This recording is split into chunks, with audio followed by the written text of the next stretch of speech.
WhatsApp guys, welcome back once again. So दोस्तों, आज की कहानी जो एक्सप्लेन करने जा रहे हैं उसका नाम है बी डेविल। सो गाइस, ये एक बहुत ही इमोशनल कहानी है जिसे देखने के बाद आई एम श्योर आपकी आंखें नम हो जाएंगी। तो कहानी शुरू होती है और हम हीवॉन नाम की लड़की को देखते हैं जो हर रोज़ की तरह अपनी जॉब से घर की तरफ जा रही है। लेकिन तभी वो देखती है कि कुछ गुंडे एक लड़की को बेरहमी से मार रहे हैं। वो चिल्ला के सबसे मदद मांगती है, लेकिन वहाँ खड़े सभी लोग उसे अनदेखा कर देते हैं जैसे ये कोई नॉर्मल बात हो। आखिर में वो लड़की हीवॉन के पास भी मदद मांगने आती है, पर वो भी औरों की तरह अपना कार का शीशा बंद कर लेती है। वेल, ये सीन हमें कहीं ना कहीं आज की सच्चाई, आज के समाज की सच्चाई बताती है। अब नेक्स्ट मॉर्निंग हम उसे अपने ऑफिस में देखते हैं। दरअसल वो एक बैंक में जॉब करती है। वेल, यहाँ उसके पास एक बूढ़ी औरत आती है। वो उसे कुछ लोन मांग रही थी, पर हीवॉन साफ साफ मना कर देती है। वो लेडी उसके सामने हाथ जोड़ती है कि अगर उसे ये लोन नहीं मिला तो उसे घर से बाहर निकाल दिया जाएगा। पर हीवॉन फिर भी मना कर देती है और कहती है कि बैंक आपको पहले ही लोन दे चुका है, अब और लोन आपको नहीं दिया जा सकता। पर वो लेडी वहाँ से बाहर नहीं जाती। उसे पैसों की सख्त ज़रूरत थी। वहीं इसी उम्मीद में बैठी रहती है कि शायद हीवॉन का दिल पिघल जाए, पर ऐसा होता नहीं है। उल्टा वो उन्हें बेइज्जत करके वहाँ से बाहर जाने को कह देती है। लेकिन उसी ऑफिस में एक और लड़की काम करती है जिससे उस लेडी पर दया आ जाती है। वो उस लेडी की मदद कर देती है, जिससे वो बूढ़ी लेडी बहुत ही ज़्यादा खुश होती है। लेकिन जब इस बारे में हीवॉन को पता चलता है तो वो उस लड़की से सीधा बोल देती है कि तुम इस तरह से कभी भी आगे नहीं बढ़ पाओगी।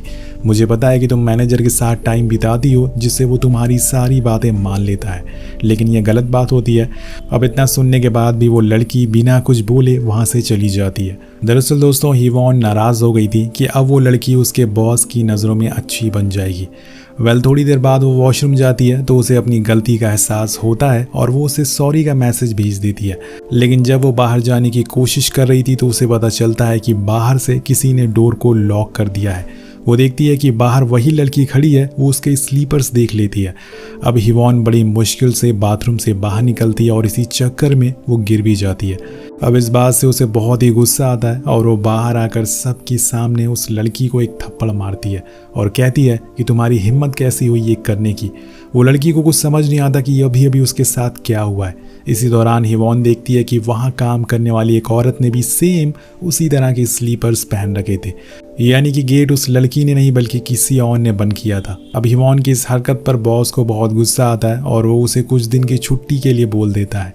हीवॉन यहाँ से सीधा घर आती है, पर उसे अपनी गलती का एहसास हो चुका था। लेकिन अब वो घर पर रहने के अलावा कुछ कर भी नहीं सकती थी। जब तक उसकी लीव ख़त्म नहीं होती उसे समझ नहीं आ रहा था कि वो क्या करे। अब इसी बीच उसे पुलिस स्टेशन बुलाया जाता है, क्योंकि कहानी की शुरुआत में जो लड़की हीवॉन से मदद मांग रही थी अब उसकी मौत हो चुकी है और हीवॉन को गवाही देने के लिए बुलाया जाता है। अब आखिरी विक्टिम हीवॉन ही होती है, पर वो भी उन लड़कों को पहचानने से इनकार कर देती है और उसे अच्छे से पता था कि खून इन्हीं लड़कों ने किया है, पर वो फिर भी मना कर देती है और वहाँ से चली जाती है। पर जाते टाइम उस लड़की के डैड हीवॉन के सामने हाथ जोड़ते हैं, उससे भीख मांगते हैं कि वो गवाही दे दे ताकि उनकी बेटी को इंसाफ मिल सके। लेकिन वो ऐसा कुछ भी नहीं करती। अब जाते टाइम वो लड़के उसके पास आकर उससे भी धमकाते हैं और कहते हैं कि अगर उसने कुछ बोला तो वो उससे भी मार देंगे। अब हीवॉन को इन सब चक्करों में नहीं पड़ना था, इसलिए वो चुपचाप वहाँ से निकल लेती है। वेल, अब घर आने पर उसे कुछ लेटर्स मिलते हैं जो किम नाम की लेडी ने उसे सेंड किए थे, लेकिन वो उसे बिना पढ़े ही फेंक देती है और उसके साथ होने वाली चीज़ों से अब वो परेशान हो चुकी थी। वो सबकी मदद करना चाहती थी, पर न जाने क्यों वो ऐसा कर नहीं पा रही थी। अब इस समय पे उसके साथ कोई भी नहीं है जिसके साथ वो ये सब बातें शेयर कर सके या फिर एडवाइस ले सके। वो पूरी रात इसी बारे में सोचती रहती है कि वो कहाँ जाए और अगले दिन वो फैसला करती है कि वो अपने दादाजी के आइलैंड पर जाएगी, जहाँ उसका पूरा बचपन बीता था। वहाँ उसकी बचपन की दोस्त किम भी रहती है, जिसने उसे वो सब लेटर्स सेंड करे थे। यानी कि वो आज भी उसे अपना दोस्त मानती है, लेकिन हीवॉन अब पूरी तरह से बदल चुकी है। अब वो बोट से उस आइलैंड पहुँच जाती है, जहाँ उसका वेलकम उसकी फ्रेंड किम करती है। वो उसे देखकर बहुत ही खुश होती है और गले से लगा लेती है। किम के चेहरे पे स्माइल तो थी, लेकिन उसके अंदर बहुत सारे दर्द छुपे थे। अब वहाँ के लोगों को देखकर ऐसा लग रहा था कि जैसे उन्होंने किम को एक पागल का दर्जा दे दिया है। यहाँ तक कि बोट का ड्राइवर उसे कहता है कि अपने गंदे हाथों को हीवॉन से दूर रखो, उसके कपड़े गंदे हो जाएंगे। लेकिन किम को इन सब बातों का कोई भी मतलब नहीं है। उसकी बचपन की दोस्त आई है और इससे ज़्यादा उसे खुशी कभी नहीं हुई। इसके बाद वो उसे लेके उसके दादाजी के घर की तरफ जाती है, पर बीच में उसे किम के कुछ रिलेटिव्स मिलते हैं, जिसमें उसका पति मैन जोंग और उसका हस्बैंड का भाई चू जोंग भी होते हैं। अब यहाँ चैंग हिवॉन को बहुत बुरी नज़र से देखता है, पर वो उसे इग्नोर कर देती है और यहाँ से वो घर आ जाती है, जहाँ किम की बेटी यॉन उसके पास आती है और उसे देखकर वो डर जाती है और वहाँ से भाग जाती है। ये देख के किम उसे समझाती है कि इसे नहीं पता कि अजनबियों से कैसे बात करते हैं। ये 10 साल की हो गई है लेकिन अभी तक स्कूल नहीं जाती है। मैं इसे स्कूल तो भेजना चाहती हूँ, लेकिन यहाँ के लोगों का कहना है कि जो बच्चे स्कूल जाते हैं वो बिगड़ जाते हैं। वो नहीं चाहती थी कि उसकी भी हालत किम जैसी हो जाए। किम यहाँ कैसे जी रही है ये आपको थोड़ी देर में पता चल जाएगा। अब थोड़ी देर में चैंग और यॉन फिशिंग करने चले जाते हैं, तब उसका ड्राइवर उसके साथ ज़बरदस्ती करता है, लेकिन किम को इन सब से कोई भी फ़र्क नहीं पड़ता। ये उसके लिए अब आम सी बात हो गई थी। थोड़ी देर में जब चैंग घर वापस आता है तो उसकी बातों से हमें साफ साफ पता चलता है कि उसकी बीवी के साथ जो भी हो रहा है उसे सब कुछ पता है। लेकिन जब किम इस बारे में और लोगों को बताने की कोशिश करती है तो वो उसे जानवरों की तरह पीटता है, मारता है।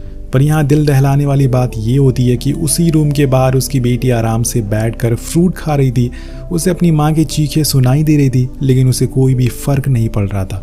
ऐसा इसलिए था कि शायद उसे ये सब बचपन से होते हुए देखा है और उसे लगता है कि ये एक नॉर्मल सी बात है जो उसके डैड हर रोज़ उसकी माँ के साथ करते हैं।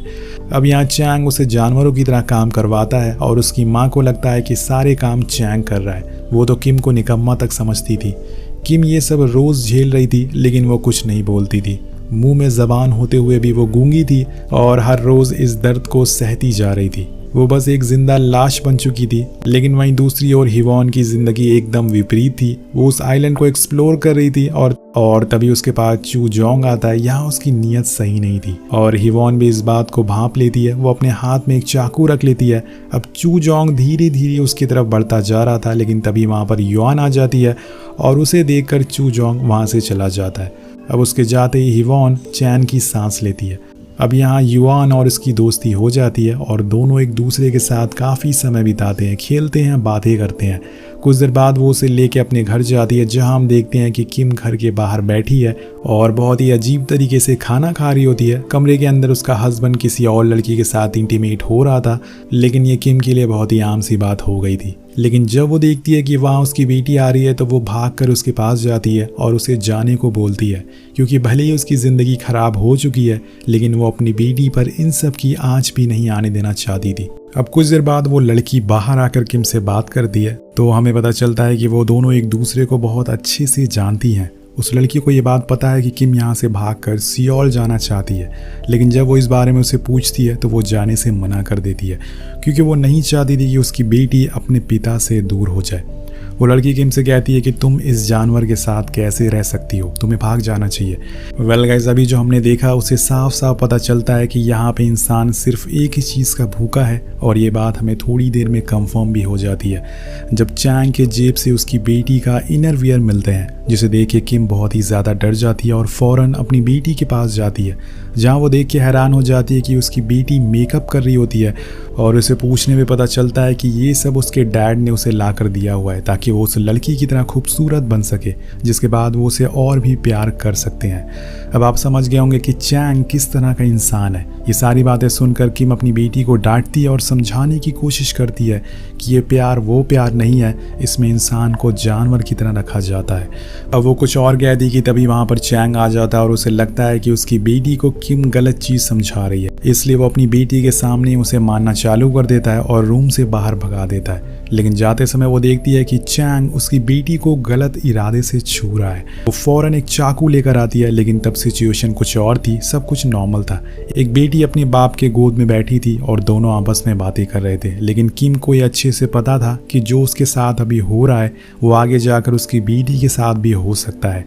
अब एक माँ की ममता अपनी बेटी को बचाने की कोशिश करती है। वो हिवॉन के पास जाती है, शायद वो उसकी बात समझ पाए। और यहाँ किम देखती है कि वो पैकिंग कर रही है। पूछने पे पता चलता है कि वो कल सियोल वापस जा रही है, उसकी लीव ख़त्म हो चुकी है। तो किम उसे पूरी बात बताती है, लेकिन वो उसकी किसी भी बात का यकीन नहीं करती है। उसे लग रहा है कि वो झूठ बोल रही है और वो बस उसके साथ यहाँ से जाने के लिए ये सारी कहानियाँ बना रही है। अब किम उसके सामने हाथ जोड़ दी और कहती है उसे नहीं तो कम से कम उसकी बेटी को इस नर्क से दूर ले जाए, लेकिन वो साफ साफ मना कर देती है। इसी दौरान हम देखते हैं कि उनकी बातें कोई और भी छुप कर सुन रहा है। वो कौन है ये आपको आगे पता चल जाएगा। अब नेक्स्ट डे जाने से पहले हिवॉन एक बार युआन से मिलने जाती है, लेकिन आज वो कुछ अजीब बिहेव कर रही होती है। वो बस बार बार हिवॉन के ब्रेस्ट पर हाथ रख रही होती है। ऐसा करते देख हिवॉन उससे कहती है कि ये क्या कर रही हो। अब उसका जवाब सुनकर वो पूरी तरह से हिल जाती है। युआन का कहना था कि एक लड़की को इसी तरह से प्यार किया जाता है।